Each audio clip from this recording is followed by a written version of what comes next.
మన సోదరులు కూడా ఆలోచించాలని నేను ఈ సందర్భంగా విజ్ఞప్తి చేస్తాను.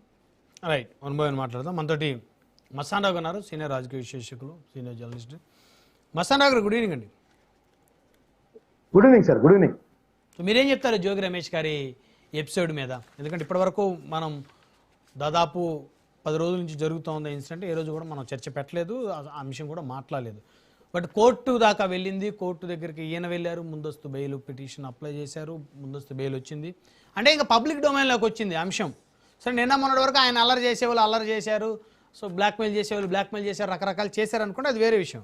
సో ఇప్పుడున్నటువంటి పరిస్థితి ఏదైతే ఉందో ఆ కేసులో ఒక మాజీ మంత్రిగా ఉన్నటువంటి జోగి రమేష్ గారు నిజంగానే ఒక ఆడపిల్లని ఆ విధంగా మరి వారి కుటుంబం అంతా కలిసి హెరాస్ చేసిందా?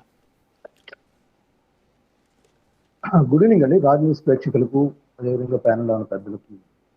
సో ఇప్పుడు ఆమె ఇచ్చిన ఇబ్రహీంపట్నం పోలీస్ స్టేషన్లో ఇచ్చిన కంప్లైంట్, ఆ తర్వాత కాలంలో వాళ్ళ కుటుంబాల మధ్య రాజీ వ్యవహారం, ఆ రాజీ వ్యవహారం ఎంతసేపటికి కుదరకపోవడంతో ఆ తర్వాత బయటికి వచ్చిన వీడియోలు మనం చూస్తా ఉన్నాం. అన్ని ఛానల్స్లో కానీ, యూట్యూబ్ ఛానల్స్లో కానీ, శాటిలైట్ ఛానల్స్లో కానీ. అవన్నీ చూసిన తర్వాత వాళ్ళ కుటుంబ వ్యవహారం అనేది. కానీ గతంలో కవి అన్నట్లుగా మీరు పబ్లిక్లోకి వస్తే మేము ఏమైనా అంటాం, మీరు పబ్లిక్ అంటే ప్రజాప్రతినిధిగా వస్తే మీరు విలువల విషయాల్లో కానీ, లేకపోతే నైతికత విషయంలో కానీ, లేకపోతే ఇంట్లో మహిళలను గౌరవించే విషయంలో కానీ ఖచ్చితంగా ప్రజలు విమర్శలు చేస్తారు, ప్రశంసిస్తారు, ఏదైనా చేస్తారు. వాళ్ళు మంచిగా ఉంటే, ఆదర్శంగా ఉంటే ప్రశంసిస్తారు కూడా. లేదు వాళ్ళు ఏమైనా అన్యాయం చట్టవిరుద్ధంగా ప్రవర్తించినట్టుగా వాళ్ళకి అనిపిస్తే వాళ్ళు దానికి సంబంధించి కామెంట్స్ కూడా చేస్తారు. నేను ఇప్పుడు చెప్తాను సార్. అంటే జోగి రమేష్ గారికి పవన్ కళ్యాణ్ గారు ఇంట్లో వివాహాలకి ఏం సంబంధం? ఓకే, పెళ్ళాలు కార్లు మార్చినట్టు అన్నారా లేదా? అవును, అన్నారా లేదా? అన్నారు. అది ప్రభుత్వానికి సంబంధించిన ఒక కార్యక్రమం జరుగుతున్నప్పుడు ఆ వేదిక మీద అన్నారు. అవసరమా?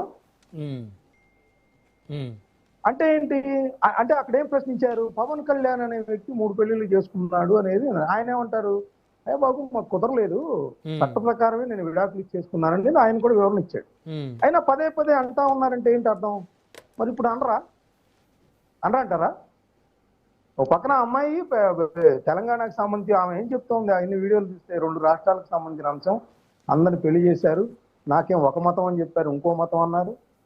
తర్వాత మనం చూసాం కారు కొనిమ్మన్నారని, ఇంకేదో 2 కోట్లు, ఏదో రకరకాల ఆ వీడియోలో చూస్తుందే నేను మాట్లాడతాను. సో అవన్నీ చూసినప్పుడు ఏమనిపిస్తుంది?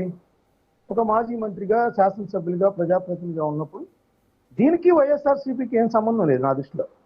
అది పూర్తిగా పర్సనల్ ఫ్యామిలీ ఎఫ్ఐఆర్, ఫ్యామిలీకి సంబంధించిన వ్యవహారమే. కానీ అది వైఎస్ఆర్సీపీకి ఎట్లా గుదిబండగా అయిందంటే, ఇప్పుడు దువ్వాడ శ్రీనివాస్ గారి వ్యవహారం ఉంది, అది ఫస్ట్ ఫ్యామిలీ వ్యవహారమే.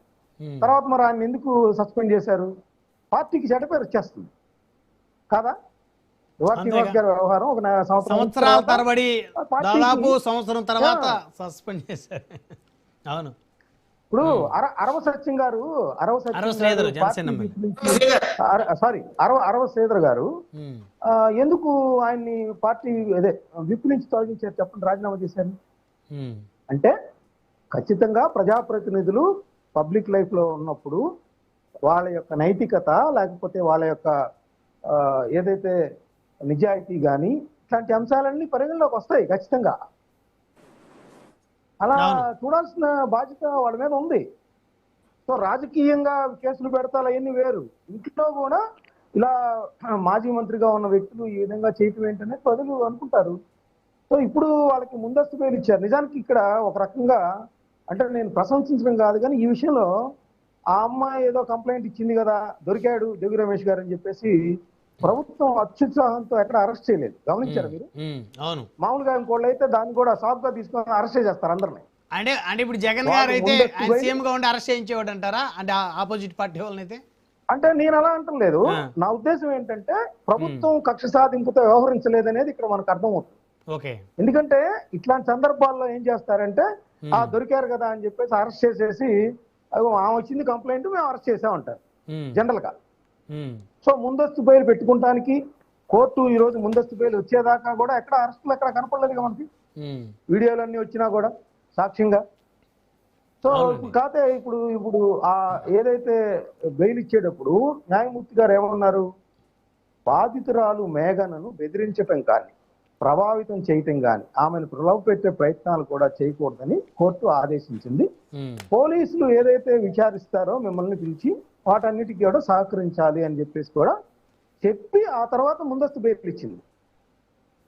సో నేనంటేది ఏంటంటే ఖచ్చితంగా రామారావు గారి అన్నది ఇన్వైట్ చేయాల్సిందే. గతంలో ముఖ్యమంత్రిగా పనిచేసిన వాళ్ళు కూడా పవన్ కళ్యాణ్ గారి భార్యలకు సంబంధించి చిన్నపిల్లల సభల్లో కూడా మాట్లాడిన పరిస్థితులు ఉన్నాయి.